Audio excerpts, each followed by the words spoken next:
இந்தியாவின் வரலாற்றிலேயே மிகப்பெரிய கொள்ளையில் ஒன்றாக இருக்கலாம் என்று சொல்லப்படும் ஒரு நிகழ்வு பற்றி இன்று பேசப்போகிறோம்.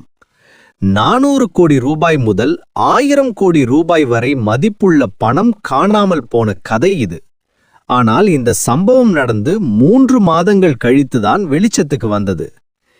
ஏன் இவ்வளவு தாமதமானது? இதில் என்ன மர்மம் இருக்கிறது? அக்டோபர் 16ஆம் தேதி 2025இல் கோவாவிலிருந்து மகாராஷ்டிராவுக்கு 2 கண்டெய்னர் ட்ரக்ஸ்கள் பயணித்துக் கொண்டிருந்தன. இந்த ட்ரக்ஸ்களில் வித்ட்ரானான 2000 ரூபி நோட்ஸ் நிறைய இருந்தது. கர்நாடக, கோவா, மகாராஷ்டிரா 3 மாநிலங்களும் சந்திக்கும் இடமான சோர்லா காட் என்ற காட்டுப்பகுதியில் இந்த ட்ரக்ஸ்கள் காணாமல் போயின.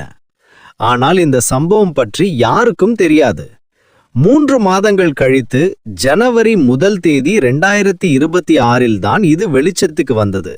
எப்படி? நாசிக்கைச் சேர்ந்த பிசினஸ்மேன் சந்தீப் டட்டா பாட்டில் என்பவர் போலீஸ் ஸ்டேஷன் போய் கம்ப்ளைண்ட் கொடுத்தார். அவர் சொன்னது என்னவென்றால், தன்னை கிட்னாப் செய்து 1 மாதத்துக்கு மேல் சித்திரவதை செய்தார்கள் என்று. பாட்டில் சொன்ன கதை மிகவும் ஷாக்கிங்காக இருந்தது. தானி பேஸ்ட் பில்டர் கிஷோர் சாவ்லா என்பவரின் அசோசியேட்ஸ் தன்னை கன் பாயிண்டில் கிட்னாப் செய்தார்கள். அவர்கள் பாட்டிலை பிளேம் செய்தார்கள். 400 கோடி ரூபாய் மிஸ்ஸிங் ஆனதற்கு நீதான் காரணம் என்று. அவர்கள் பாட்டிலை டார்ச்சர் செய்து காணாமல் போன பணம் எங்கே இருக்கிறது, இல்லை என்றால் 100 கோடி ரூபாய் கரண்ட் கரன்சியில் கொடு என்று டிமாண்ட் செய்தார்கள். பட்டேல் சம்ஹவ் எஸ்கேப் ஆகி போலீஸ் ப்ரொடெக்ஷன் கேட்டார். அவர் ஒரு வீடியோ ஸ்டேட்மெண்ட் கூட ரெக்கார்ட் செய்தார். அதில் அவர் சொன்னது இன்னும் ஷாக்கிங். மிஸ்ஸிங் அமௌண்ட் 400 கோடி இல்லை, 1000 கோடிக்கு மேல் இருக்கலாம் என்று. அவர் 2 மகாராஷ்டிரா போலீஸ் ஆஃபீஸர் மீதும் குற்றம் சாட்டினார். அவர்கள் த்ரெட்டனிங் வாட்ஸ்அப் கால் செய்து கேஸை சப்ரஸ் செய்ய ட்ரை செய்தார்கள் என்று அவர் அலிகேஷன் செய்தார்.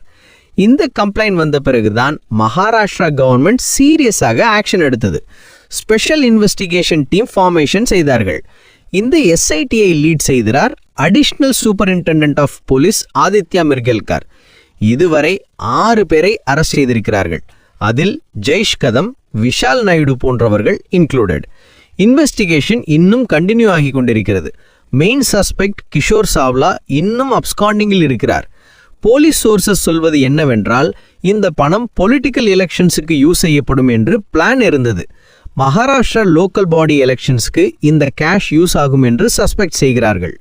இந்த கேஸில் இன்னும் பல மிஸ்ட்ரீஸ் இருக்கின்றன. ரிலீஜியஸ் லீடர் இன்வால்மெண்ட் இருக்கிறதா என்றும் இன்வெஸ்டிகேட் செய்து கொண்டிருக்கிறார்கள். போலீஸ் ஆஃபீஷியல்ஸ் இன்வால்மெண்ட் பற்றியும் ப்ரோப் நடக்கிறது. கர்நாடகா, கோவா, மகாராஷ்டிரா 3 மாநில போலீஸ் ஃபோர்ஸஸ் கூட்டாக இந்த கேஸை இன்வெஸ்டிகேட் செய்து கொண்டிருக்கின்றன. இந்த கேஸ் இந்தியாவின் பிக்கெஸ்ட் கேஷ் ராபரி கேசஸில் ஒன்றாக கன்சிடர் செய்யப்படுகிறது. ஆனால் இன்னும் பல கொஸ்டின்ஸ்க்கு ஆன்சர்ஸ் கிடைக்கவில்லை. கண்டெய்னர் ட்ரக்ஸ் எங்கே போயின? பணம் ரியலி மிஸ்ஸிங் ஆனதா இல்லை இன்சைட் ஜாபா? பொலிட்டிக்கல் கனெக்ஷன்ஸ் எவ்வளவு டீப்பாக இருக்கின்றன?